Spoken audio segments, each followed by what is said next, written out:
আপনাদের দাদা আজকের বাজার থেকে একটা বড় সাইজের 1 কিলো ওজনের রুই মাছ কিনে এনেছিল।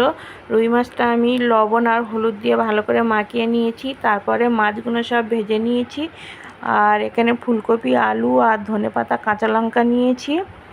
আর সবজিগুলো আমি সব কেটে নেব। সবজিগুলো সব কাটা হয়ে গিয়েছে। এখানে তেলের ওপরে ফুলকপিগুলো দিয়ে দিলাম। ফুলকপিগুলো ভালো লাল লাল ভাজা হয়ে গেলে ফুলকপিগুলো তুলে নেব। তারপরে তেলের ওপরে শুকনো লঙ্কা আর জিরেটা দিয়ে দিলাম।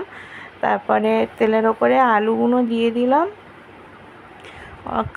কাঁচা লঙ্কা একটু দিয়ে দিয়েছি আর স্বাদ মতো লবণ দিয়ে দিলাম। তারপরে স্বাদ মতো হলুদ গুঁড়ো দিয়ে দিলাম।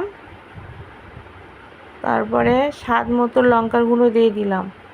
আর আনাজটা ভালো কষার জন্যে সামান্য একটু জল দিয়ে দিলাম। কষাটা রেডি হয়ে গেছে। এবার জলের পরিমাণটা একটু বেশি করে দিয়ে দিলাম। ঝোলটা ফুটে গিয়েছে। এবারে ফুলকপি ভাজাগুলো দিয়ে দিলাম। তারপরে আমি বড়ি ভেজে রেখে দিয়েছিলাম, বড়ি ভাজাগুলো দিয়ে দিলাম। তারপরে তেলের মধ্যে শুকনো লঙ্কা জিরেটা দিয়ে দিলাম, দিয়ে ঝোলটা সাঁতলে নিলাম। তারপর উপর থেকে একটু ধনেপাতা কুচি ছড়িয়ে দিলাম।